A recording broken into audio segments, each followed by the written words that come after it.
அனைவருக்கும் வணக்கம். அமைச்சர் வெளியிட்டிருக்கக்கூடிய பத்திரிகை செய்தி பற்றி தான் பார்க்க போகிறோம். போக்குவரத்துறை அமைச்சர்கள் ப்ரெஸ் ரிலீஸ் பண்ணியிருக்காரு. அதை பற்றி இந்த வீடியோவில் டீட்டெயிலாக பார்க்கலாம்.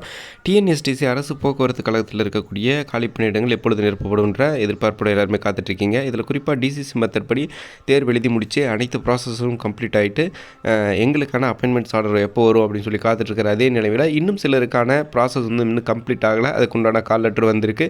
அந்த கால் லெட்டர் சம்மந்தமான அப்டேட்ஸ் எல்லாமே நம்ம ஆல்ரெடி வீடியோஸில் போட்டிருக்கோம். 23ஆம் தேதி நேற்று நடந்தது. 29ஆம் தேதியும் இன்னும் கொஞ்சம் பேருக்கு இன்டர்வியூஸ் கண்டக்ட் பண்ண போகிறாங்க. ஸோ இதன் பிறகு தான் ரிசல்ட் ரிலீஸ் பண்ணுவாங்க அப்படின்னு சொல்லிட்டு அப்டேட்ஸ் இருக்குது. ஸோ இந்த நிலையில் அமைச்சர் அவர்கள் கிறிஸ்மஸ் கொண்டாட்டத்திற்காக கூடுதல் சிறப்பு பேருந்துகள் வரப்போகுது அப்படின்ற விஷயத்த சொல்லியிருக்காரு. ஸோ கூடுதல் சிறப்பு பேருந்துகள் இருக்குது, இந்த வசதிகள்லாம் ஏற்பாடு செய்யப்பட்டிருக்கு அப்படின்னு சொல்லி இந்த ப்ரெஸ் ரிலீஸில் கொடுத்துருந்தாங்க.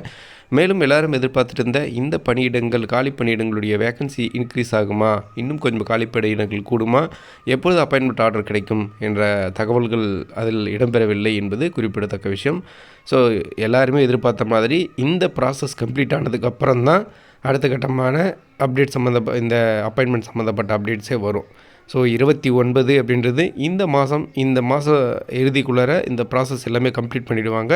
ஸோ அதன் பிறகு ஜனவரி மாதம் உங்களுக்கான அப்பாயின்மெண்ட் ஆர்டரை நீங்கள் அஃபிஷியலாக எதிர்பார்க்கலாம் அப்படின்னு சொல்லிட்டு தகவல்கள் வெளியாகியிருக்கு. ஸோ ஜனவரி முதல்லே பொங்கலுக்கு முன்னதாகவே உங்களுக்கு இந்த அப்பாயின்மெண்ட் ரிசீவ் ஆவதற்குண்டான வாய்ப்புகள் மிக மிக அதிகம் என்ற அப்டேட்டோட இந்த வீடியோ முடிச்சுக்கிறேன். மேலும் புதிய அப்டேட் மற்றும் புதிய தகவல்களுடன் அடுத்தடுத்த வீடியோக்களை சந்திக்கிறேன். நன்றி.